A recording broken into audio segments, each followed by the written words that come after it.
Okay. All right, welcome back. Another Wisco Fanatics Wednesday. We have 6 Milwaukee Brewer games to talk about today. Talk about some of the other stuff going on outside the team. That we have some good information and some good conversations on that as well. And then today we have part 2 of our Milwaukee Bucks offseason coverage. Today we are going to cover the Milwaukee Bucks financial situations. So we're going to go through all of the current contracts, the free agents, the player options, and then we're also going to discuss where they stand with draft picks. So stick around for that as well. Let's hop into the intro and we'll start talking baseball. Welcome to another episode of the Wisco Fanatics Show, where we cover the Packers, Bucks, Brewers, and Badgers basketball and football teams from an optimistic and realistic perspective. Wisco Fanatics is brought to you by Cardboard Legacy, Wisconsin's most complete sports card shop. Buy, sell, grade, and consign all at their location in Oshkosh. Alrighty, so we have 2 series. We have 6 games to discuss. We're going to discuss the Brewers against the Twins. All 6 of these games were at home. So starting with the Brewers-Twins game 1, I'm going to be honest with you. I did not have a ton of takeaways from the Brewers 3-0 loss. Chad Patrick got kind of in trouble early, gave up 3 runs in the first 2 innings. But I do give him credit for getting through 6 innings after having kind of a rough start to the first 2 innings. Honestly, and then on the other side of it, just the Brewers batting, obviously you can't win scoring 0, but 16 strikeouts to 1 walk. This is something we just talked about last week. I mentioned it. Guys got to be more patient. You can't have havoc on the bases when you don't get on base. And then, when you're not putting the ball in play, when you do have guys on base, even with all of that being the case, going into this series with the Twins, the Brewers were still number 1 in stolen bases. So the Brewers just got to get guys on base and start running. So give me your thoughts from the Twins game 1. I absolutely love your point about Patrick going 6 innings. We need every once in a while, as I get tied up on my words here, it would be nice if we had a starter that could go 7 innings, once a week. That would be pretty nice. Save the bullpen a little bit. The bullpen is just getting destroyed over this last week. They actually don't have a day off until next week, Thursday, so a week from tomorrow.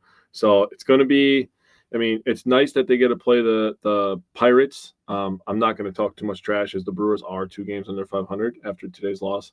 But, the Pirates have always been a struggling franchise as long as I've been alive, so it'll be nice to get to play them. But in terms of this loss here, you brought it up to 16 Ks to 1 walk. I added in the 5 hits, right? So I wanted to do it for both teams. So the Twins had 9 hits and 1 walk. 8 of their 9 hits were singles. So it's not saying that you can't, score by hitting just singles. They just got a lot of people on base, which is something that we've talked about. Yep. And 4 of the 5 Brewers hits were singles as well. They just didn't stack them like you've talked about in the past, like I've been trying to bring up more. Yep. So really, when you think about it, the Brewers had 6 guys get on base to 16 Ks. The Twins had 10 guys get on base to 5 Ks. So, that's a big difference right there. Obviously, holding the Twins to 3 runs, you're not getting killed. You give yourself a chance to win, but you don't give yourself a chance to win when you strike out as much as you do. And I actually wrote down some more stuff here. In the second inning, Brewers 3 Ks, third 3 Ks, fourth. They started the 4th inning with Yelly getting hit by pitch. So he got on base to start that inning. 0 hits after that. 1 K. 5th inning, 0 hits. 6th inning, Contreras got a double. They still had a strikeout in that inning. 7th inning, Frelick and Bowers both had a single. Still 3 Ks in that inning, scattered in between that. The 8th inning, Contreras had another hit, a single. They had 2 Ks. In the 9th, they had 2 Ks. 7 of the final 9 outs in this game were strikeouts. That's gross. You're not giving yourself a chance. And this is obviously when the Brewers were in a big funk. You can fast forward to today where bats are swinging a little bit better, but you still got to go over this stuff. And this is the kind of stuff that they got to deal with, inside the locker room, when they're having closed-door meetings, they're talking about this kind of stuff. So just wanted to shed a little bit of light on it. Also give a shout-out to Tyler Alexander, 2 scoreless innings again. So good for him. Yeah, in game 2, honestly, not a huge difference. Looking at it in this thing too, the Brewers 2 batters into game 2, and the Brewers are playing from behind. After this game, the Brewers lost. The Brewers are now 1-17 through the second game of the Twins series when playing from behind. It's basically just death by 7 cuts. The Twins scored 7 runs, all single inning one-run tallies in single innings. Yep. It's not even that the Twins didn't even really do a whole lot. They just scored one run 7 times. And I will say Tobias Myers was tighter to the zone. Didn't have any walks, which is good, but also put a lot of four-seam fastballs and sliders in the middle of the plate in the lower third of the zone. Yeah. He gave up 11 hits, which is as many outs as he recorded. I'm by no means out on Tobias Myers. What he showed last year was phenomenal, but we need to acknowledge that the front office just might know what they're doing when we're talking about guys getting sent down. Now, Tobias Myers was sent down, brought back up to fill in for Jose Quintana, sent back down after that game, and he will be back. He's just got to work on hitting the edges and corners while not missing too wide or getting too much of the plate. That is what command is. Mm-hmm. So Tobias Myers just needs to rein in his command a little bit. And Rob Zestrizny, welcome back. So that's what I took away from game 2. Reggie, welcome back to you as well. So what did you take away from Brewers Twins game 2? Yeah, what's up, Reggie? I made a mistake. I wanted to start my section by giving a shout out to our OG fan, Tim Rossing. He was actually in a really terrible bike accident, laid up in the hospital. So just wanted to say we're thinking about you, buddy. Hope you're doing well. Hope you're hearing both of our beautiful voices talk about some Brewers games here, and get better soon, man. In terms of this Brewers 7-0 loss, obviously getting shut out 2 games in a row, morale's not going to be super high. I love your analogy that you brought up, and the first thing that I'm going to with the death by 7 cuts, I love that. I just wanted to point something out first. Coming into this series, the Brewers obviously, avoiding the sweep, winning that last game last Sunday, and they come in there, and Murph in that press conference after the win was talking about players not playing with confidence. He's been talking about it quite a bit actually this year. Mm-hmm. And if you wanted to know what a team not playing with confidence and a team that's playing with confidence, and the Twins, this was their 13th straight win in a row. Yep. Go look at how they are standing in the batter's box. There is a very obvious distinction in demeanor in every batter that went up there. Taking it a step further, look at what their bullpen's doing. Yeah. Like they're shotgunning Red Bulls with each other, obviously having fun. Like, have some fun. That's what makes the Brewers fun is having fun. Dan, welcome back. Yeah. So I just wanted to point that out because it's almost like Murph knows what he's talking about, right? Talking about guys getting their confidence back and loosening up a little bit. Now, I wrote it down because I was like, we got to talk about it. You talked about the hits and the runs. First inning, they had 2 hits, scored a run. Second inning, 2 hits, scored a run. Third inning, 4 hits, they scored a run. Fourth inning, 3 hits, scored a run. Fifth inning, 1 hit, scored a run. Sixth inning, 1 hit, scored a run. In the 7th and 8th inning, they had hits. They didn't score in those innings. In the 9th inning, they had 3 hits, scored another run. So they were just rinse and repeat, rinse and repeat, rinse and repeat. Everybody batting, everybody getting on base. It was an assembly line, basically, is the analogy that I came up with, of just guys just going up there, doing their job and getting on base and trusting that the guy behind them is going to get a hit. And that reminded me a lot of how the Brewers were last year at times. Now there's obviously some guys struggling. I'm foreshadowing for my boy Tyler.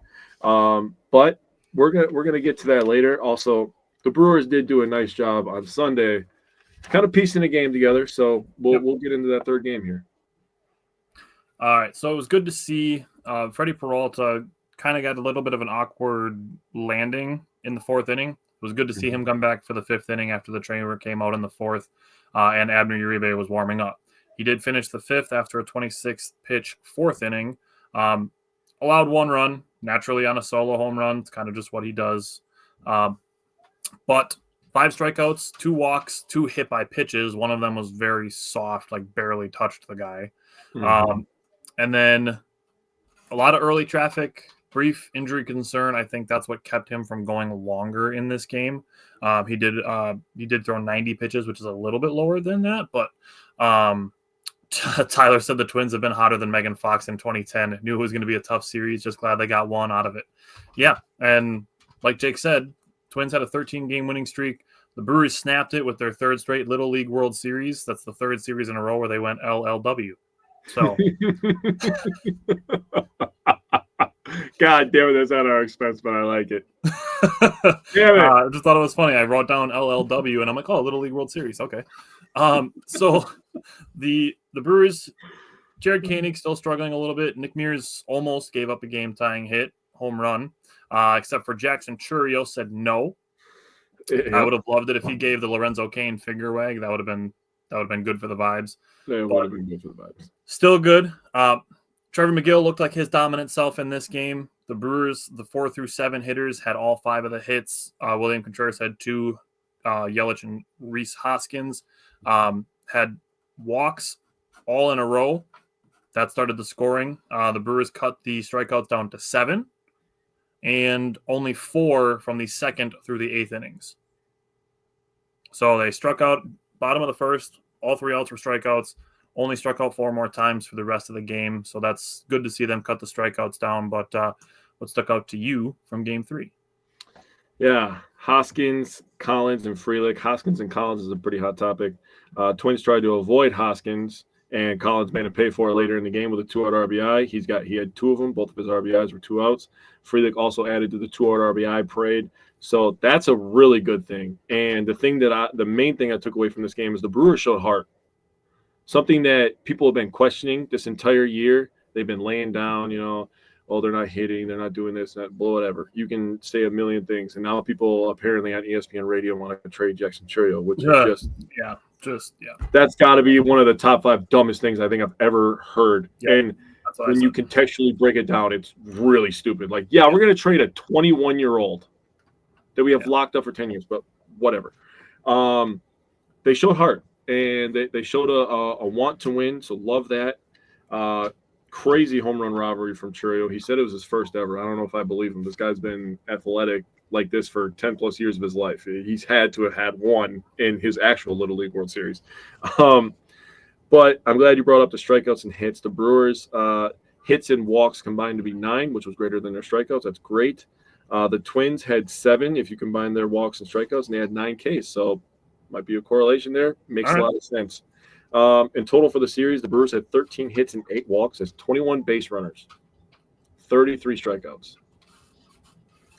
The Twins had 33 hits, 18 in the second game helps that number pump up a lot, and 4 walks. So 37 base runners and 24 Ks. So, I mean, that's pretty good. That's pretty good. Obviously, you could tell which team was on a win streak and which team was struggling, but like I said, they showed some heart, and I think that it jump-started them into this Orioles series. Obviously, Orioles struggling too, so good to have a struggling team come to your place when you're also struggling. So you want me just to keep going? I'll just keep going. Quick. So Brewers, they showed some heart in this game as well. Big Z started this one. Welcome back. Started this game. Clean first inning, 2 Ks. He looked pretty good up there, actually. I honestly would not have been mad if they put him out there for the second inning, but I understand why they did the first inning. 2 left-handed hitters makes sense. Quinn Priester, 5 1/3, 4 hits, 3 earned, 2 Ks. He gets in trouble a little bit. Like, his psyche just flips so badly when he gets a walk or he gives up a base hit. It's like it's almost like what they say about Sam Darnold, where Sam Darnold was seeing ghosts. Like, all of a sudden he starts getting hit and Sam Darnold starts getting all frantic. I feel like Priester, it's all mental because he has the stuff. And when he's going, he's going. Now, I understand that the Orioles were hitting him pretty hard, but the Brewers defense was set up really nicely where they were defending everything perfectly. Now, Nick Mears comes in this game when Priester left a couple on base to allow a 3-run homer. I'm just going to say this. He is human. Yeah. I literally wrote Mears is human in my notes. He literally was damn near perfect this entire year. This is his second blown opportunity. So having 2 with as many opportunities as he's been put in is insane. And baseball is a number of odds and chances and math. So for him to have only 2 and the number of inherited runners that he has taken in, I'll take that all day. Yep. So it's okay. Koenig came in, had his back. Brewers got out of it. Abner Uribe, dude. Abner Uribe. I have so many numbers on Abner Uribe when we when we finish talking about these games? Dog, first of all, coolest Selly in the game. I don't care what anybody says. Coolest Selly in the game. 3 Ks. He's just I got some stuff on that Uribe. So Uribe, Ortiz, who pinch run for Hoskins, goes to shortstop. Monasterio goes to first base. Now Mountcastle on a slider. His 3 Ks, he got 2 on the slider, 1 with gas. Mountcastle he got on a slider. There was 2 on, 1 out, and O'Hearn was up, and he threw a slider that fell perfectly in the zone. Do you understand the ball sack it takes to throw that? Now, it helps when you can throw 101 and just gas it by you, right? Yep. But I wanted to bring this up because you bring up a point all the time about it. When he's throwing a slider and he's hitting a slider for strikes, it makes that fastball look even better. He planted that son of a bitch with 1 out and 2 on, dude. That's crazy. And then the next batter, they got Ramon Urias. He got a 100-mile-an-hour gasser, pretty much the same spot as the slider was the batter before, but this one's a little bit faster and it still moves away from you. So, I mean, he threw 9 sliders in this game, 9 strikes. Yeah, love that. With a strike, dude. Love that. Trevor McGill was also awesome. Brewers were getting extra base hits. Frelick, he was stranded, although he had a triple. Hoskins had a double, his 8th of the year. Contreras had 2 doubles. He's up to 6 now in the year. This was Contreras' first game this year with multiple extra base hits. And Terang got a double, so 5 extra base hits for the Brewers. It's crazy what happens. You can score runs when you get extra base hits. Although some of these guys were stranded, but you're getting guys out there and you're putting pressure on the other team. So all around, good win. Yeah. You mentioned the Brewers opening with Rob Zastryzny. That is due in part to Quinn Priester having some pretty shocking splits by inning. Yeah. So you look at his first inning, his splits, he has a 2.84 ERA. His second inning, 12.38. Wow. Is his ERA in the second inning. In the third inning, it's 2.25. In the fourth inning, it's 2.25. In the fifth inning, it's 1.29. And in the sixth inning, it's 0. Interesting. Going into this game. Now, it's obviously going to change because he had the 3 earned runs charged to him today. But by using Zastryzny for the first, Quinn Priester's second inning, which ended up being the third inning, was versus the 8, 9, and 1 hitters. He gave up a solo home run to those 3 guys. But like we say with Freddie Peralta, you don't get hurt as bad on solo shots because you're not giving it up when you have traffic. Obviously, we saw today's game, the 3-run home runs, those are kind of backbreakers. So, if you limit them to when guys are on, bases empty situations, they don't hurt as bad. Mm-hmm. Now, he gave up a walk and a double with 1 out in the 7th, possibly, I think, a little on edge because the batter before that walk, he had a screaming liner hit like right here. So that, I'm not saying that it's, it's a possibility. A fear thing, something like that. I'm just saying it's possible, just being a little on edge after having a 100-mile-an-hour off the bat line drive hit right at you. That makes sense to me. It messes with your tempo, messes with your rhythm a little bit. Just throwing that out there. I'm not saying that's an excuse, or I'm not saying that's exactly why he gave up a walk and a double, but just throwing it out there as a potential contextual thing. Now, he did, like you said, finish 5 1/3, 4 hits, 1 walk, 3 earned runs, 2 strikeouts, and 2 of those runs were inherited runners for Nick Mears that scored on the home run. I will say this. You already mentioned that Nick Mears is human, but I respect Cedric Mullins. I actually really like Cedric Mullins. I think he's a really good baseball player. Yeah, he was a 30 for 30 guy at one time, right? That was in 2023, I think. Was it? Last year he was hurt a lot, so I think that was 2023. Okay. But yeah, he's a good baseball player. Yeah. So, there's that. And Mears gave him a middle fastball. Can't do it. We'll talk today about how that went when you leave fastballs in certain spots, but Nick Mears still deserves leverage. In my mind, he should be pitching the 7th, Abner Uribe pitching the 8th, and Trevor McGill pitching the 9th. Now, that said, the Brewers still got to capitalize. You have to capitalize on leadoff extra base hits. William Contreras in the bottom of the 3rd had a leadoff double, and the bottom of the 6th, Alfred had a leadoff triple, and Caleb Durbin was on second with 1 out. So the Brewers had second, third with 1 out in the bottom of the 6th, and they were stranded. Got to capitalize on those opportunities. Yeah.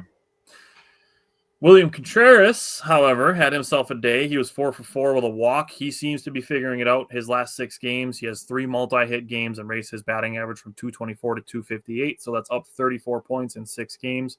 Also in those 3 multi-hit games, 4 doubles. So seems to be that William Contreras is figuring it out. So Priester, 3 pretty good outings in a row. Nick Mears is human. Got to capitalize on leadoffs. This was the Brewers' second win when playing from behind, and they were 20-5 following this game when they scored 4+ runs. So pretty solid win, like you said. Going into last night's game was just another great baseball game. Logan Henderson started off great. He had 7 whiffs in the first inning. Yeah. 2 strikeouts out of those 3 outs that he got. He threw some really great changeups, and his fastball is also really good. Going through the second time of the order, he started using his cutter a little bit more. And to your point, you said this last week that you feel that starters for sure need to have a good changeup to be successful for an extended period of time in Major League Baseball. Mm-hmm. And I think Logan Henderson is a great example of that. Freddie Peralta, I would also throw in there. They've been working on Freddie Peralta's changeup a lot over the last 2 years. We talked about it a lot last year. Mm-hmm. The second inning of last night's game, Logan Henderson threw a changeup that made Laureano swing the bat literally out of his hands. In the 4th inning, he got Rutschman whiffing down to 1 knee. And the first hit that he allowed was an infield single that was almost a Caleb Durbin web gem. Like I said, the second time through the order, he started mixing in the cutter, threw a few sliders, but through 3 starts, 16 innings pitched, 9 hits, 23 strikeouts. It's the second most through the first 3 starts in Brewers history. Freddie Peralta's number 1. 4 walks, 3 earned runs. He is the first Brewer to win his first career 3 starts and the 7th player since 1901 to win their first 3 career starts. Any good things you can say about Logan Henderson, they're true. I said it to a coworker today. I'm like, it's still crazy that less than a year ago, we were covering him making a start for the Timber Rattlers. Less than a year ago. Yeah, in 10 days, it'll be a year ago. 10 days, it'll be a year. So 355 days ago, he was making a start for the Timber Rattlers at High A. And now he's got 3 starts for the Brewers. 3 wins. 3 wins for the Brewers. That is crazy, dude. I was thinking that last night when he was throwing fastball. It's like, Jesus. Awesome. 16 out of 19 batters faced had 2 strikes on them, had a 2-strike count. He's filling up the strike zone. Oh, yeah. The Brewers offense scored all their runs except for the last one on the home run, but only went 1-2-3 once. So that's something where we're talking about staffing traffic. 5 out of the 7 innings that they didn't go 1-2-3, they had multiple base runners. So love that. Get guys on base. Like I said, get traffic, create chaos. That's what the Brewers do. Yeah. I wanted to give a shout out to Isaac Collins. He's been hitting the ball hard lately. I like what I'm seeing from him. Last 2 things. The Brewers in this game became 21-5 when scoring 4+ runs. And I love that Pat Murphy gave Abner Uribe the 9th inning. The 9th inning that Abner Uribe threw last night was electric. It was awesome. He got a strikeout looking on an 8-pitch at bat and then 2 swinging strikeouts. It was awesome. Abner Uribe is the closer of the future for the Brewers, but right now he's their 8th inning setup guy and their backup closer. He looks fantastic. Yeah, that first strikeout you're talking about, I'm just going to start with Abner Uribe. His first save this year. He had 3 saves last year for the Brewers. So that first strikeout looking 100 miles an hour, he clearly had it over the plate. Yeah. Was Mullins the one batting when he struck out? I don't remember, but I know I don't remember who was batting either. But he just stood there and he was just kind of like, damn, bro. And Uribe turned around because he knew it too. Like he threw it. He basically did like what Steph Curry does when he shoots a 3-pointer. He threw it and he was like, that one felt good. So that's fair. The swag, just disgusting. over his last 8 innings pitched, Uribe has 21 strikeouts, dude. 21 that's of the 24 outs. That's 24 outs. Yeah. 21 of the last 24 hours are fucking strikeouts, dude. That is sick. That's stupid. Oh my god. When I heard that, I was like, you're gonna love all the numbers I have on him. I was like, no, that's not okay. I mean, it's okay for us, but like not for you. It's awesome for us. It's a bad day if you see Abner Uribe come in if you're the other team. It's bad for the rest of baseball. Yeah. Koenig got his 7th hold of the year, so 1 inning pitch, 1 hit, 1 K. So he did his job. Piamps starting to get rocky again. Yeah, we'll talk about him when we get to today's game. We'll talk about him. Yep. Alexander, I mean, he gave a couple hits and an earned run. It is what it is. But Henderson, you gave most of the stats on him. He had 20 swings and misses. That is the most by a Milwaukee pitcher this year. Yeah, 20. I believe what I saw was 9 of them were on the changeup. So makes sense. I also saw a stat that his 7 of his final 9 outs were on the fastball, and 6 of his first 9 outs that he recorded were on the changeup. So he was mixing it up beautifully.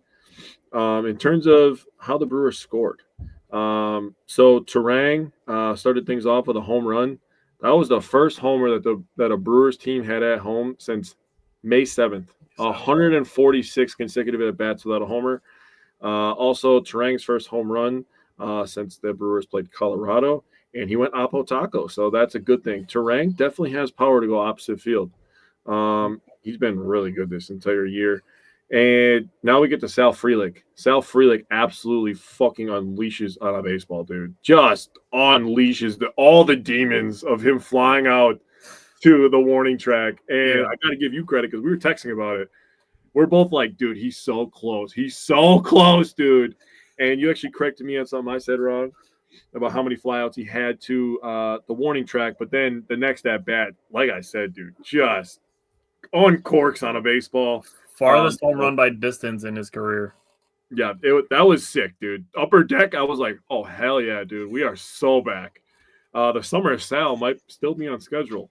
In terms of Rhys Hoskins, another opposite field home run. He was a little late, but I think that's where the torpedo bat makes up for some of that stuff. If you're a little bit late, you can still hit it 100 miles an hour off the bat. Also, being really big and strong helps as well. That helps. So Rhys Hoskins, great job. He's been way better than advertised. I almost feel like all the people that are talking shit about Yelich right now are the ones that were talking shit about Rhys and need to apologize to Rhys before they talk shit about Yelich. Guaranteed. So he's been really, really good. It's the first game with 3+ homers for the Brewers since April 16th. So that's a good thing. Get that monkey off our back. We've been hitting the ball harder the first 2 games in the series. Lots of extra base hits, doubles, home runs, triples. Love that. Brewers, 7 hits, 7 walks, 6 Ks. You're talking a 14-6 ratio. That's good. Very In good. terms of the Orioles, they had 8 hits, 2 walks. That's 10-13 Ks. So right. There literally is a direct correlation to just You know what? That could be like a plus minus thing. That could be baseball's plus minus. It really could. Strikeouts. Really good. You know what? I think I'm just going to track it from now on. I'm just going to track the plus minus. I like doing that. It's easy to track. You literally can just look it up. So I like it. And it would be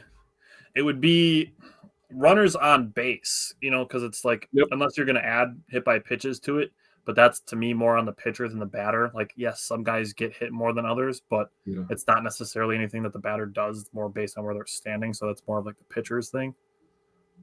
I mean, the getting on base by getting hit by a pitch is like a basketball player, like a guy passing the ball and it bounces off the guy's head and goes in the basket and they get 2 points. It's like you got lucky.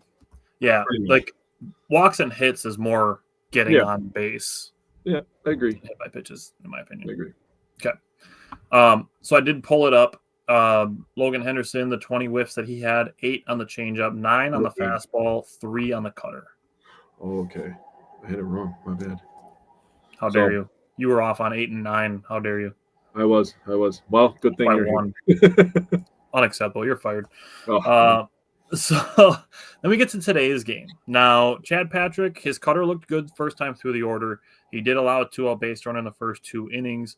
Then versus lefties, as the game went on, his cutter started kind of drifting outside. And he got into a first and third situation. Nobody out after a run came in, and got 2 strikeouts and a fly out. So good job to finish that inning, only having given up 1 run. He was pulled after 4 2/3, but that was to face Gunnar Henderson, who has very bad splits versus lefties. Yeah, Dorian Logan was awesome last night. I can't wait to see him pitch again. And Gunnar Henderson had also already been on base twice versus Chad Patrick in this game. So that's why he was pulled for Zastryzny. Zastryzny promptly struck him out, and then Zastryzny gave up 2 singles in the 6th inning, and Grant Anderson came out and got 2 groundouts. So kind of guys just picking each other up for the bigger part of the front half of this game. And then we get to Yoel Payamps, who had a guy down 0-2 and gave up a single and then gave up a double. And my thing with this is, and I said this to you, is just flip Mears and Payamps.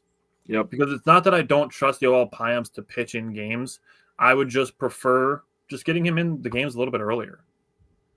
Take a little bit of pressure off of him, and not saying again that I don't trust him, but just taking a little bit of leverage away from him. So far this season, Mears has earned the leverage. Yes. So I would like to see Payamps before Mears, but if we're talking about the double that Payamps gave up, it came on a 96-mile-an-hour fastball that was in the middle of the plate in the lower third of the strike zone. Yeah. And what I said to you is that pitch has to be like 3 inches lower, like a little bit below the zone, or the only thing you can do is beat it into the ground. Yep. Or it needs to be on one of the corners or the edges, or it needs to be like 3 inches above the strike zone if you're going to throw it in the middle of the plate. That's where you can throw 96-mile-an-hour straight fastballs. I mean, there's a lot of places you can throw it, just not over the heart of the plate. Not over the heart of the plate, in the middle of the strike zone. Yeah. If you're going to put it in the strike zone, it has to be on the corner or the edge. Yeah. If you're going to throw it down the middle of the plate, it has to be high or low. Agreed. Now, a guy like Abner Uribe can get away with it because he throws 101 with movement on his pitches. Yes. Trevor McGill throws 99 to 100 miles an hour. He can't get away with putting fastballs in the middle of the plate inside the strike zone. Agreed. So, again, I'm not saying Payamps needs to be DFA'd or anything like that. Just pitch him earlier in the games. Let him handle some of that leverage. Obviously, Abner Uribe is ready for every situation that you can put him in. Yeah. He didn't pitch today because he had pitched the previous 3 games, so McGill did pitch today. But I want to give a shout out to Caleb Durbin in the top of the 5th. He had a 1-out leadoff double. And Joey Ortiz, and this isn't coming from Joey Ortiz. I'm positive that it's not. It's a strategic thing that the Brewers are having Joey Ortiz bunting. I don't like bunting. If it was the bottom of the 10th and it was a tie game and we only need 1 run, sure. But Caleb Durbin's going to score on any base hit. Caleb Durbin literally scored on the next batter, grounding out to the pitcher. That's why I hate making outs on purpose. Like, Caleb Durbin literally scored on a ball that traveled 20 feet. Why are we making outs on purpose? And not only that, the out that Joey Ortiz made, Durbin couldn't go anywhere. So now you've literally just given the Orioles an out for no reason. And Durbin has speed. He showed it by literally scoring on the next play, which was like ground out. Yeah. Stop making outs on purpose, please. Yeah. It's just one thing that I can't wrap my head around. When you need to score more than 1 run. Because again, if the Brewers had put up, say Joey Ortiz gets on base in that situation, and Terang hits that tapper, they try to throw a third. Like, there's still another guy on base. True.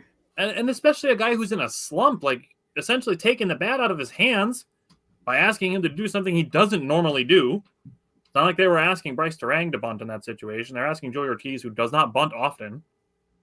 So it's not a skill set that he's super strong in, and he showed it by popping it up. Like, stop making outs on purpose.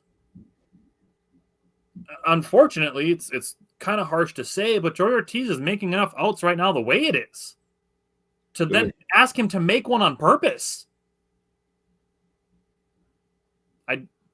I don't like sacrifice bunting. I don't like it, clearly. But Durbin again, bottom of the ninth, came up clutch, tied the game with a single. He had 2 strikes on him versus Felix Bautista, who's a pretty good closer. Chourio had the clutch hit in the bottom of the 10th. The Brewers just couldn't get it done in 11. The bullpen, like you said, ran very thin. Brewers 2-18 when their opponent scores first. So Brewers need to score first. They need to score 4+. That's the recipe to win. So what did you take away from today's game? Yeah. The bullpen already being thin. McGill comes in late, right after the newly acquired Easton McGee, which I thought Easton McGee looked pretty good. He's a big guy, 6'7", 215. He was throwing strikes. So I thought he looked good. Wanted to give him credit. Wanted to give McGill, even though he did give up a run. I mean, good it's an unearned run because it's the place runner. The leadoff guy. So it's unearned. Big Z looked good. Anderson looked good. In terms of scoring, obviously, Hoskins had another big-time home run today. So this goes back to the point of just because the Brewers ended up losing doesn't mean that the big moment didn't happen. True. Now, several big moments. Yeah. In the second game of this series, Hoskins' home run came in the 8th inning, and it was a big-time run because the Orioles just cut the lead in half. They cut it from 4-0 to 4-2, and he made it 5-2. In terms of this one, gave the Brewers the lead. Hoskins, Turang, Chourio, and Durbin. Really big for Chourio and Durbin to get on the RBI train. Huge for Durbin. I was so happy for him when he got the hit. I was like, dude, that has to feel so fucking good for him, dude. And obviously his celebration out of the box, it felt pretty good. Yeah. So pretty good there. Obviously, Brewers struggled. Runners in scoring position 2 for 13. So, what do we say? What do we say though? It's I was going to say. Okay. It's great that the second number is great. I love that. We've had games where we have 2 and 3 and 3 and 3 in consecutive games. They got 13. That's a good sign. And that's after, and they were still hitting the ball hard in this game too, because Durbin also had a double, his 4th of the year. Yep. You go into this whole series, the Brewers are hitting the ball harder, and that's going to be a trend that has to continue for them to win ball games. So that's all I got. I want to show you real quick just what Rhys Hoskins' Baseball Savant page looks like, because that is a lot of red. Yeah. To be in the 99th percentile of sweet spot percentage, that essentially means that nobody's hitting the sweet spot more than Rhys Hoskins. And if he's not in the 100th percentile, I'm willing to bet that out of very few people that are actually higher than him, that Aaron Judge is probably one of the only ones. I can see that. To see his chase percentage being in the 94th percentile, that is great. To see his walk percentage up, that is great. To his batting run value being in the 90th percentile, it's literally marked as great on their page. It's awesome to see what Rhys Hoskins is doing. Look at him in the month of May. Batting .317, 400 on base percentage, a .583 slug, a .983 OPS. I mean, he has 19 hits, 18 strikeouts, 9 walks. He's batted in 13 runs. He's got 7 doubles and 3 homers. So, I mean, he's doing his thing. Is having a fantastic month of May. Yeah, he's doing his thing, bro. Yeah. I mean, that's not even to scoff at the fact that he batted .303 in April. Yeah. So, Rhys Hoskins doing great things. The Brewers, they play 7 games between today and next Wednesday. They play 4 at the Pirates, and then they're back home to play 3 against the Red Sox. Now, Jake kind of mentioned this and talking about fixing some of the Brewers hitters. So I looked at Jackson Chourio, Joey Ortiz, Caleb Durbin, and Christian Yelich, and trying to kind of analyze and figure out what they're struggling with, what their potential solutions are. Now, Jackson Chourio, his numbers are kind of interesting. So Jackson Chourio is batting .333 versus left-handed pitchers and .194 versus righties. And my thing with him is he needs to practice laying off outside breaking away pitches, especially off-speed pitches, especially sweepers.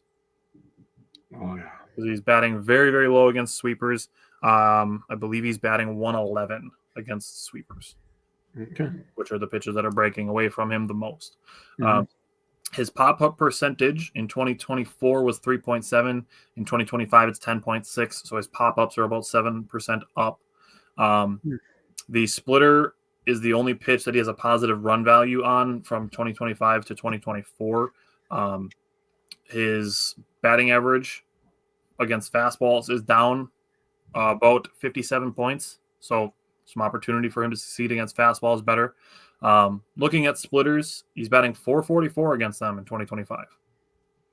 He batted 250 against them in 2024. So he's doing well against splitters, but a lot of opportunity everywhere else. His chase percentage in 2024 was 34.9. In 2025, it's 41.1. So his chase percentage is up about 6%. So he's just one of the guys that needs to be a little bit more patient. He's batting 333 versus curveballs. He was batting 250 against them in 2024, so he's batting better against curveballs. He's batting 245 against sinkers. He batted 225 against them in 2024. So there's opportunities for Churio to just get back to hitting well against fastballs and lay off against sweepers breaking away. That's really it.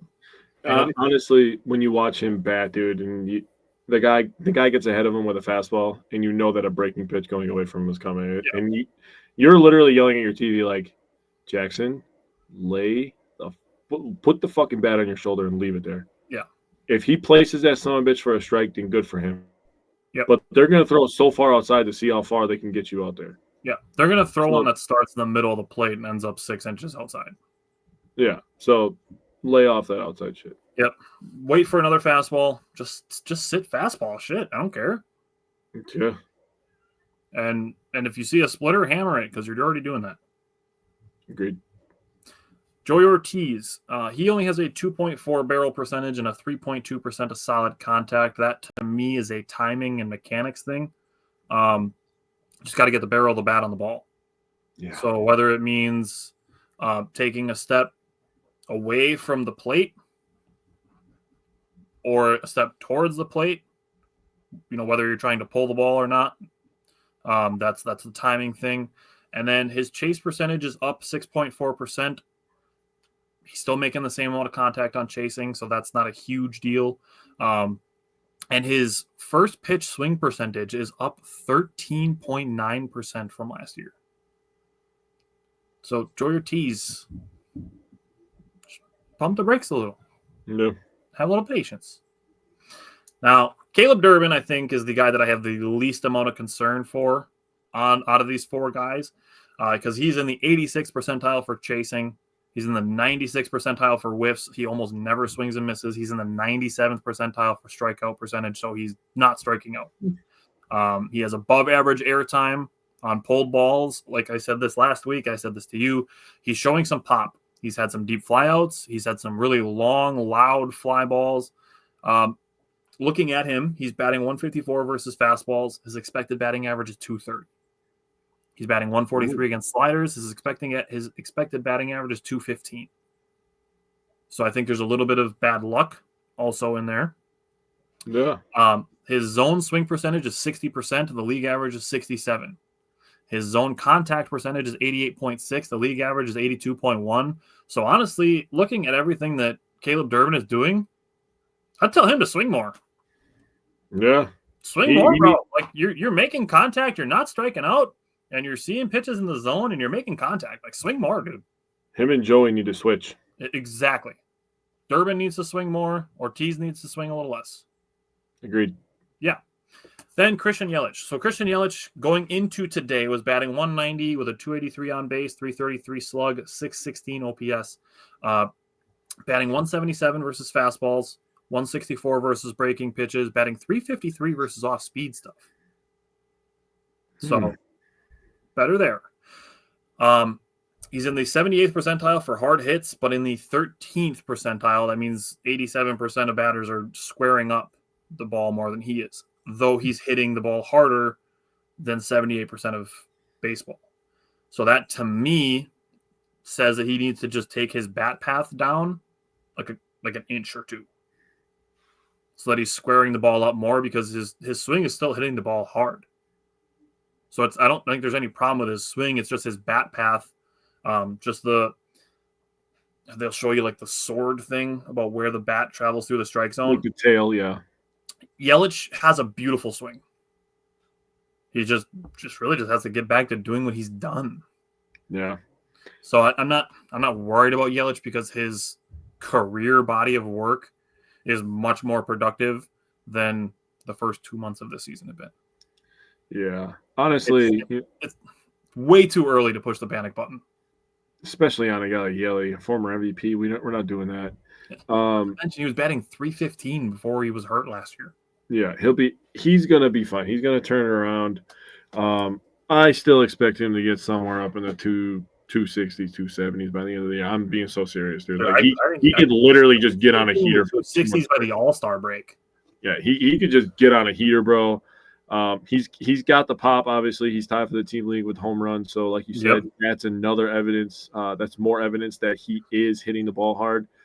And I agree. He's just rolling over everything right now. So if he just can square the ball up a little bit, start hitting he's got to speed up and get to the fastball. In my opinion, that's the first thing. Once he starts smashing the fastball, obviously you just gave numbers. He is hitting the off-speed stuff. He starts hitting fastballs. He's back. He's back. Remember, this guy's had back surgery. And he's never been that great at hitting off-speed stuff, in my opinion. Yeah. He's always been kind of susceptible to curveballs and sliders. Yeah. So to your point that he's getting on top of balls a lot, he has a 50% topped contact percentage. So just needs to bring that bat path down just a little bit, start squaring the ball up a little bit. Yeah, hit the ball in the air a little bit. I think if he hits the ball in the air, he'll feel a little bit better. Right. Start getting some line drives instead of ground outs. Yep. Now, I just wrote down a handful of guys to really illustrate that Christian Yelich is not the only star in baseball that's struggling at the plate. Because it's not the case. Adley Rutschman coming into today was batting .209. He had a .633 OPS. That's 17 points higher than Yelich's. Brian Reynolds batting .206. He has a .601 OPS. That's 15 points lower than Yelich's. Ke'Bryan Hayes batting .246. Pretty solid batting average. .603 OPS. Has one home run. Christian Walker is batting .198. He has a .609 OPS. He's hit 5 home runs. Yelich has hit 7. Ozzie Albies is batting .225. He has a .619 OPS. That's 3 points higher than Yelich's. He also has 5 home runs. Yelich has 7. Carlos Correa, batting .236, has a .605 OPS, has 2 home runs this year, and he's hurt. So, if you look at the bottom page of qualified hitters, with more RBI, the only one is Michael Harris, who has 27. Yelich has 26. And Dylan Cruz is tied with Yelich on the bottom page of qualified hitters with 7 home runs. So, honestly, as bad as his rate stats are, he's still producing. Yeah. To be tied for the team leading home runs and leading the team in runs batted in, I mean, he's still productive. Yeah, for sure. Now, I wanted to end our Brewers content on a high note. So we're going to talk about Abner Uribe. Hell yeah, dude. And man, are we going to talk about Abner Uribe. So he has a 1.19 ERA. He's pitched 22 2/3 innings. He's given up 3 earned runs. He has 32 strikeouts to 10 walks. He has a 115 whip. Now, he's in the 83rd percentile for expected ERA. He's in the 82nd percentile for expected batting average. He's in the 97th percentile for fastball velocity. He's in the 78th percentile for pitching run value. He is in the 68th percentile for fastball run value, the 82nd percentile for breaking ball run value, the 90th percentile for average exit velocity, the 94th percentile for whiff, the 93rd percentile for strikeout percentage, the 97th percentile for barrel percentage. He he has a 35.3% whiff rate. That is a career high. 35. He has a 34% chase rate. He has a 54% in the zone, which is a career high. The zone contact against him is 73.4%. The league average is 82.1. Damn. So hitters are making about 9% less contact against him than the rest of Major League Baseball. He has an 8.5%.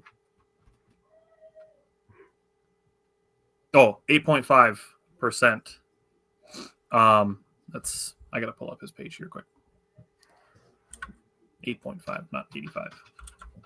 I just want to show you what his baseball savant page looks like. Yeah, it's nasty. I was just on it last night.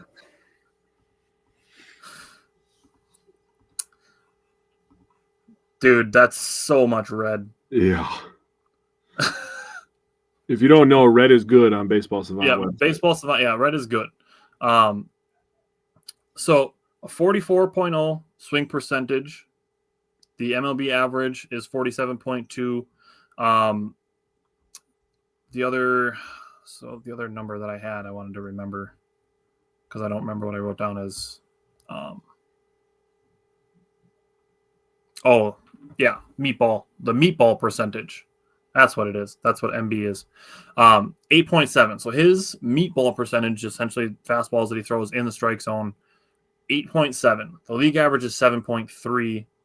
And then you look at the meatball swinging percentage being 7% higher than the league average, while still having a whiff percentage that is over 10% higher than the league average. Essentially just says to me that guys are swinging less, hoping that he misses, and when they do swing, they just can't touch it. Yeah. You look at all of these numbers that are career highs, like the zone percentage, career high 54.2%. That goes to show his command. The zone swing percentage being 58.5 compared to the league average of 67. It's like I said, guys aren't swinging at pitches in the zone because they're just hoping that he misses the strike zone. Then the pitches, when they are swinging, the contact is, like I said, about 9%. It's 8.6% lower than the league average. So, like, even when they do swing, guys can't touch it. Yeah. Abner Uribe has been fantastic. He's been just fantastic. Yeah, can't take anything away from Abner. I've been talking about it all year. He throws a lot of FU fastballs. Obviously, those numbers support that. With him throwing in the zone, with him locating that slider, dude, that fastball is it's a monster to deal with. 101. Like, when's the last time you drove 101 in your car? Been a while. Like, my car is not in shape to drive 101. So for him to take a baseball and chuck it 101 whenever the hell he feels like it is fucking disgusting to me. Yeah. And then he can just completely drop off the face of the earth. If he ever gets a changeup, talk about changeups. Dude. If he ever got a changeup, dude, he would be disgusting. I mean, he throws his sliders at like 91. Yeah. I mean, imagine him with a changeup, bro. Dude, if you could throw a changeup at like 84, he's gonna make dudes look stupid because it's his sinker that he throws at 101. It moves. It moves. Like, it's not just a straight four-seam fastball. Yeah. Like, imagine a changeup that moves similarly. That kind of breaks in on righties. It'd be so stupid. With a 17-mile-an-hour difference. I don't know if people would ever touch his fastball again. I'm being so serious. Like, if he's able to develop a changeup with that slider, I don't think anybody would ever touch his fastball again. You'd be late. Yeah. Because you'd have one pitch that breaks all the way down. You have one pitch that looks similar, but it's 18 miles an hour slower. And then the fastball is just like, oh, can you throw it again? You know what I mean? Like, seriously, you're in a position, if that were the case, that you either have to sit breaking ball and hope that he misses the strike zone with his slider, with his fastballs, or sit dead fastball and hope that he doesn't hit the zone with his breaking stuff. There's no scenario where you're looking at the ball coming out of his hand and being like, oh, that's what pitch is coming, and then registering to swing in time. Yeah, especially at 101, dude. You might be able to pick out a slider versus a changeup, but like you're not differentiating fastball and changeup if a fastball is coming in time to be able to hit 101. And then we got Mizorowski down there in Nashville throwing 103, dude. That's just He threw 103 on like his 60th pitch of the day the other game. Yeah. I was like, that's not right, dude. Yeah. So Speaking of few fastballs, damn. Yeah, we still got some guys coming. We have some guys that are hurt, got some guys coming. So the pitching lab is alive and well in Milwaukee. Yeah. Big piece of the future. So speaking of the future, we're going to try to get Javik Blake to talk next week, talk about Brock Wilken, who is just absolutely raking in Double-A. He's not the only one either. So we'll probably try to get him on next week, which would be awesome. Other than that, is there anything else you want to say on the Brewers? Go take 3 out of 4 from Pittsburgh. Well, yeah, let's do that. Okay, so we're going to switch over now. We're going to have a little bit of conversation about the Bucks. And today is part 2 of the 4-part section that we are doing on the Milwaukee Bucks and their offseason. We want to make sure that we are very thorough with this. So we are going through the 2025-2026 salary cap, where the Bucks stand with their current contracts, what they need to guarantee or release guys, their two-way situations, player options, when the decision needs to be made, and then what their free agents look like, what their cap space looks like, and then what their draft pick situation looks like. So starting with the financials, we can go through the salaries. Now, I know you have the salary numbers written down. Do you just want to throw those out there? So first, what I wrote down is the projected salary cap for next year for the 25-26 season in the NBA is projected to have a 10% increase, which would bring it to 154.6. So then the luxury tax threshold is projected to increase from 170.8 to 187.9. So the league made money last year, even though that viewership was apparently down. So the Bucks in 24-25, this current season that we are in, where they just lost, they had the 6th most expensive roster in the NBA. In 25-26, they have the 11th most expensive roster at $227 million. And their first apron, they're at $28 million. Second apron, they're at $40 million. So we can go through all that stuff later. But in 26-27, they still have the 11th most expensive roster at $144. First apron, they're at $68. Second apron, they're at $81. So really the game plan should be, and people have wrote about this. I am totally blanking on the name of the Milwaukee guy who writes for them, who wrote a really good article. Name? What's that? Eric Name? Yep, that's his name. He wrote. Thank you for the assist. He's really good, by the way. Yeah. And I just want to take a sec to talk about the Giannis situation, because that's going to be the elephant in the room at all times for this offseason, no matter whether we like it or not. One, we need Giannis to stay. And I told you I was going to tell you this. We missed out on a Rodgers versus Brady Super Bowl. We missed out on a LeBron and Kobe NBA Finals. I do not want to miss out on another generational versus generational guy. I need Giannis versus Jokic. If the NBA is rigging shit, they need to rig this shit up now. Yeah. I still think it's going to be Minnesota and New York for this year's finals, because I want to see the teams that made the big trade the offseason go against each other. I can see that. Even after last night's loss, interesting. They didn't need to stop with all the big city shit. Yeah, you have good players on teams. You yeah. can still market the fuck out of that. And Giannis is international. And that's the thing. Is like the NBA is international. The NBA is international. Jokic doesn't want to be the face of anything, but he can't help it because he just drops 40, 10, and 10 every fucking night. Right. He's good. We need that in the finals. Secondly, back to Eric Name. Eric Name wrote a really, really good article. If you guys get a chance, go give that a read. Look it up on X. I'm sure he tagged it on his page. That's where I found it. He talked about next year being the year where, and you look at the lay of the land in the East. The East is going to be up for grabs. There's food out there for a superstar to eat. Giannis is that superstar. Mm-hmm. Why would he want to leave? Why would he want to go west, for one? And why would he want to leave the Bucks to go start over new in Toronto, which is where I've heard, or Brooklyn, which is where I've heard, when he could literally just stay where he's at in the East where there's food to be had and you're hungry? Fucking stay home and eat, my guy. As simple as that. Seriously. Yeah. Let the financials come down the following year. Things start to fall in place there. You get Bobby. Dude, even this year, like you mentioned, they're $28 million under the first apron, $40 million under the second.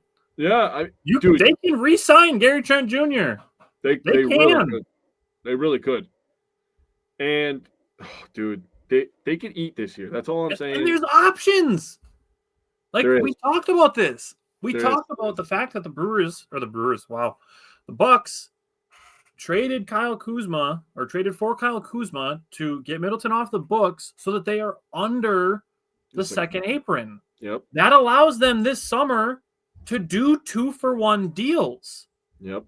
Now, this week and next week, we're still just talking about team construction. We're not actually talking about potential transactions. That's going to be the following week. But the Bucks have options. They can do 2-for-1 deals. Mm-hmm. So there's player options. Bobby Portis has a player option for 13.4. Pat Connaughton has a player option for 9.4. And Kevin Porter Jr. has a player option for 2.5. All of those decisions have to be made by June 29th. The new league year starts June 30th. Pat Connaughton's is the 24th. Okay. But some of them are getting pushed back, so I don't know which ones are the 24th. That's besides the point. Just wanted to, so everybody knows. Two-way players. Those have to also be decided by the 29th. They have Jamari Bouye and Pete Nance. I would release Bouye, keep Pete Nance. I like Pete Nance. Pete Nance looks nice. Size. I'll say something after I mention free agents, but AJ Green has a 2.3 non-guaranteed contract. Ajax has a 2.2 non-guaranteed contract, and Chris Livingston has a 2.2 non-guaranteed contract. Those need to be guaranteed by July 7th, and July 15th, or those players are released. I would expect those decisions to be made probably literally June 30th. AJ Green's coming back. Welcome back, AJ. Ajax is coming back. Chris Ajax is coming back. Welcome back, AJ. All three of those guys are going to be back. Welcome back. Now, the free agents the Bucks have: Brook Lopez, Ryan Rollins, Gary Trent Jr., and Taurean Prince. Ryan Rollins is a restricted free agent. His qualifying offer has to be decided by June 29th. Now, the reason I say keep Pete Nance is if the Bucks want to, and again, we're going to discuss this next week with the roster construction. Mm-hmm. If they want to go younger, more athletic in the front court at the center position specifically, and they want to essentially start Bobby Portis and have Jericho Sims as the backup, or if they want to have Bobby and Jericho Sims start, Pete Nance is a perfect backup to Jericho Sims. The long, athletic, faster centers. Mm-hmm. Those two are kind of built from the same mold. Now, Jericho Sims is more athletic because he's a freak. But Pete Nance is cut from a similar cloth, and he can shoot a little bit. Yeah, he can definitely stretch the floor more than Sims would. Than Sims, but probably not Sims quite. Is literally a 2K build, dude. If you want to get younger, going with Sims and Nance is not a bad way to go. And then you have Bobby Portis and Tyler Smith for the power forward position. I'm going to be completely honest with you. I would not be totally against bringing Brook Lopez back on a 1-year deal. I'm not opposed to it either. Like a 1-year, $10 million. I mean, look at teams like Golden State and Lakers, which is the two main teams that are talking about bringing Brook Lopez in. There's a reason they want to bring him in. He's big. He shoots the 3-ball. He's a smart defender, no matter how you feel about him. Yep. I'd be okay bringing Brook back on a 1-year deal if he was like, listen, last ride, one time, let's go do this. Then I'm going to ride off into the sunset. And honestly, bring him off the bench. If you really want to, yeah. Yeah. And honestly, the conversation that we're having right now about having Bobby Portis, Tyler Smith, Jericho Sims, Pete Nance, and potentially Brook Lopez in the front court, there's a reason for that. Giannis is going to be playing a lot of point guard. He's going to be handling the ball. A lot. Yep. And that's, like you brought up the Eric Name article. The big thing on selling Giannis on 2025, 2026 while Dame is out is essentially you get to be the playmaker. take a shot. Try to average a double-double. Why not? Yeah. Why not? Try to win an MVP. Why not? Yeah, fuck it. In the East, you get in, get hot. We've seen a guy like Kawhi Leonard carry a roster to a finals and then win it. Yeah. Why not? And people want to talk about injuries and stuff. Every single title run, they want to talk about fouling and all. Like, if you guys don't understand the clue, it's that it's hard to win a championship. First of all, it's going to be the 7th straight year that a different team is going to win the title. Yes. I saw people saying it was bad for the league. That is great. No, that's parity. That's fantastic. That's what the NFL has, and the NFL is the exact thing that they have. There's a reason that people were cheering as the Chiefs to not win last year. Yeah. I don't like Eagles fans, but I was cheering for the Eagles to win because I was like, yeah, I want a different champion. That's the whole point of this thing. Yeah. That somebody walks away. I don't want somebody winning 3 in a row. No. It's boring. Rinse and repeat. But in terms of Giannis, bro, if you just literally just be like, listen, we're going to start Brooke, we're going to start Bobby, Giannis, you're going to be at the 1. You're going to handle the ball as much as you want. Look how many triple doubles he had down the stretch when we were on that 8-game win streak during the regular season. Literally, that's what I'm saying. Like I said, try to average a triple double. Go for it. Seriously, go out there, bring back Gary Trent, and just put him out there. Just freaking huck it. And you know what? If you do get younger, if you do bring back a Pete Nance, I like that idea. If you do bring back a Pete Nance and a Sims, you're gonna be faster, dude. Just go. Everybody, just go. Just run. That's the one thing I take away from the next show that we're going to have on this subject, because we're going to be talking about just the construction of staff and team, just strictly from the foundation, not actually the personnel and the transactions and stuff. I'm really excited for that part. Yeah. I don't know. Is there anything else that you want to say on salaries, financial? The fact that people are still saying that the Bucks have no cap space. That's just not true. It's just simply not true. See, and we are waiting for this moment, through all the stuff with Kuzma. Could be a fit thing, could be a lot of stuff. Yeah. For why maybe he didn't look as good as it did. Injuries, whatever. There's a lot of things that could have happened in the grand scheme of things. The real reason we were waiting for that moment is because we knew we were going to have this conversation and tell people that the Bucks do have money. They do have a little bit of wiggle room. And in terms of the player options, I mean, do I expect Kevin Porter Jr. to take $2.5 million? Probably not. I don't expect him to, but I think it's a possibility. It's a possibility. If you get him to buy into the fact that, hey, we don't have Dame for the first 8 months of the season, and Dame's not going to be back until like February. Dude, if you tell him, like, listen, you're going to be playing 26 minutes a game. You can go out there. You could take your little paycheck right now. You can go out there. You can get your 7, 8, 9 mil. Whoever's going to give you 7, 9 mil, maybe even 10. Or you can come back to Milwaukee in a weak Eastern Conference. You could play next to Giannis, and you could absolutely eat and get back to that money that you were making in Houston. Yeah, that is the selling point right there. Not to mention, he had pretty good chemistry with Jericho Sims. He did. He actually had pretty good chemistry with Giannis at the end of the year too. Yeah. Pat Connaughton, that's accepted. We don't even have to wait till that day. He's taking 9 mil because we can be honest here. He's not getting 9 mil from anybody else. He's not. Bobby Portis, I expect him to be back as well, although I have heard some rumblings that he may decline his option. But the thing is if he accepts it, he is probably going to be at the top of the trade block. True. Now totally possible that he could opt in, he could extend, and the Bucks say, hey, we're going to start you at center. We're going to bring Brooke back. He's going to back you up. I can see that. Totally within the realm of possibility.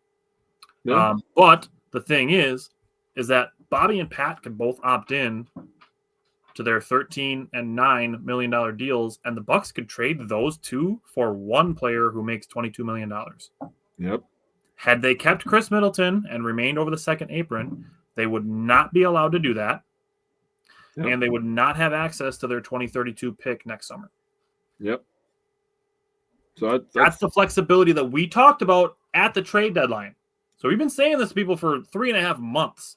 Yep. That the Middleton for Kuzma deal was not about trading Chris Middleton to get Kyle Kuzma because we thought it made us a better basketball team. It made us a younger, more athletic team, and it gave us flexibility in the summer. And here we are talking about that flexibility. It literally is giving them the option to extend the Giannis championship window. That's literally the main reason it was made. And honestly, as much as people don't like Kyle Kuzma, the attractive part about trading for him, if the Bucks want to offer him to other teams, is the fact that he makes less money as his years go by. Yeah. So you can sell other teams on the fact that he's got potential to get better while costing you less. You can send that to a rebuilding team that has an aging star that they want to get rid of for a younger, more athletic player. Spoiler alert for 2 weeks from now. But, you're talking to teams that want to get younger. Yeah. He's going to be making less money in the next 2 years. Yeah. So lots of options, lots of flexibility. Like the Bucks can still do some stuff. Oh, yeah. They can still be active. And I fully expect Horst to be locked in. And thank you for bringing up John Horst, because he is the reason that I so firmly believe that Giannis is not going anywhere. Once they extended John Horst, that told me that Giannis is in Milwaukee to stay, because Giannis and Horst are going to be tied to each other. Yep. The first time that the Bucks don't have Giannis, whether he's traded, he's retires, whatever happens, the first time that the Bucks have a really bad season after that, John Horst is gone. Yep. He'll be fired. Sorry. He will. Just like we'll have the conversation next week. Wouldn't shock me if after the Bucks meeting with Giannis, I believe it's happening like tomorrow. I think it's tomorrow. Wouldn't shock me if Doc Rivers is relieved of his duties. We'll see. It wouldn't shock me if they kept him either. Just going to throw that out there. Wouldn't shock me at all. From everything I've heard, Giannis likes Doc Rivers. I think if Giannis stays, Doc stays. Yeah. So that wouldn't shock me at all. We talked about it after the trade deadline. The Bucks, they looked better in a lot of ways. They did. So I'm not like putting a nail in the coffin for the Bucks if Doc Rivers isn't fired. Dude, if we come away from this meeting with Giannis and he's just like, yeah, I want to stay in Milwaukee the rest of my career. Oh, dude, I hope that, and Jesus Christ, that friggin' ESPN Milwaukee brought up about getting rid of Giannis too. Don't let Milwaukee stunt your growth. If Giannis stays for the entirety of his career, I hope that all Wisconsin outlets just dunk on ESPN, dude. Just dunk on ESPN constantly.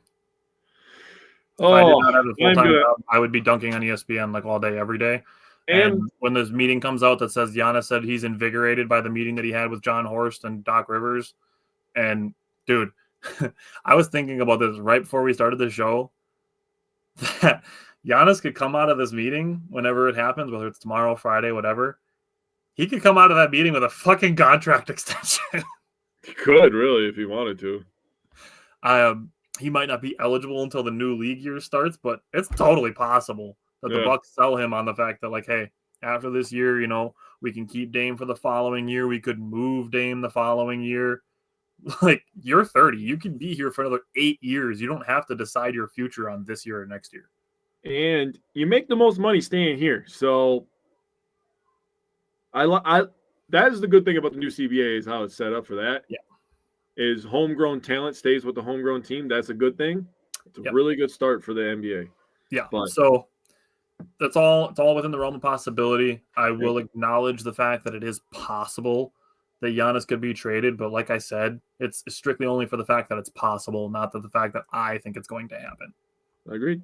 It's physically possible. But out of any team that I'm like, oh, this team's checking in, that people are saying online, that media is saying online, that ESPN is saying online, none of them have enough to acquire Giannis. What we can get into that later, but I don't know what the Warriors have to trade. They're like, the Warriors have pieces. No, they don't. No. And I'm not taking fucking Draymond Green either. And also, Golden State's not trading Draymond Green. No. And they're not trading Steph or Jimmy Butler. So if you're not giving me Steph or Jimmy, I'm not giving you Giannis. Exactly. Okay. So we can discuss the Bucks draft situation, because the two things that everybody's saying when they're saying Giannis should demand a trade, the Bucks have no money, the Bucks have no picks. That's literally not true either. So This is the Bucks draft situation for the next 7 years. This season, they don't have a first-round pick. It goes to the Nets. Their second-round pick goes to Cleveland, but they did get a second-round pick from Detroit in the Kuzma deal that the Warriors or the Wizards have. So the Bucks have a second-round pick this year. It's number 47. Next season, they have a first-round pick. It can be swapped by New Orleans, so they can't trade their 2026 first-round pick, but they have one. The Bucks get to make first-round pick in 2026. Their second-round pick either goes to the Knicks or Orlando, but the Bucks did get a second-round pick from Utah if it's after pick 55 that they got from San Antonio for Patrick Baldwin. 2027, they don't have any picks. 2028, they have a first-round pick. But Portland and Washington have the right to swap with them.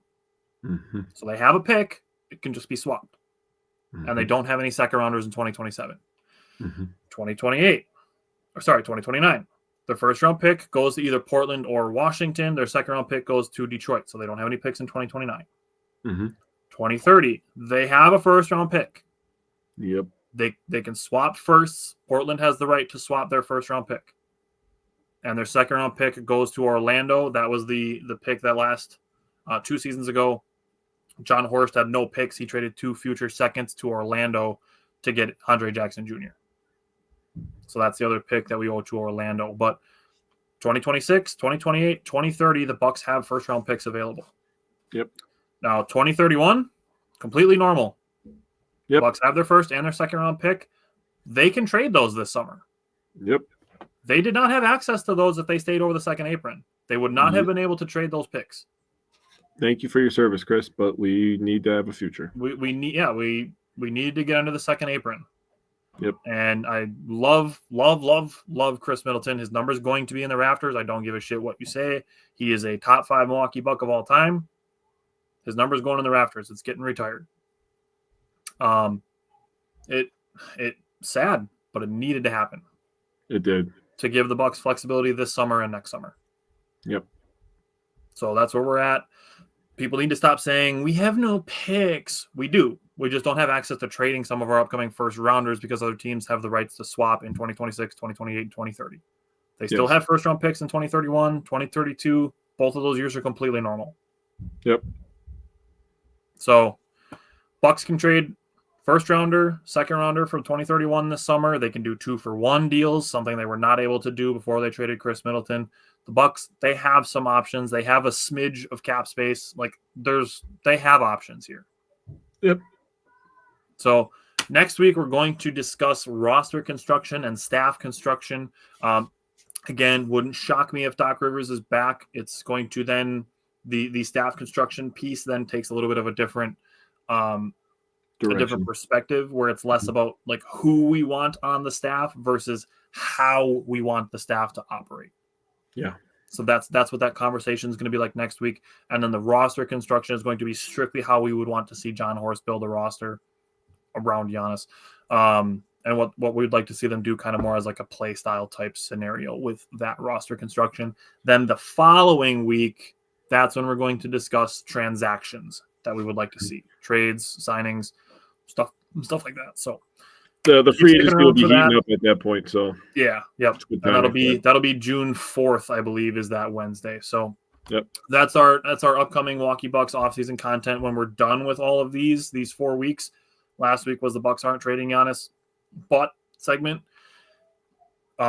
Plus this week and the next 2 Wednesdays, that's going to comprise our entire Bucks off-season conversation. And if there's anything else that we need to discuss, we will add that.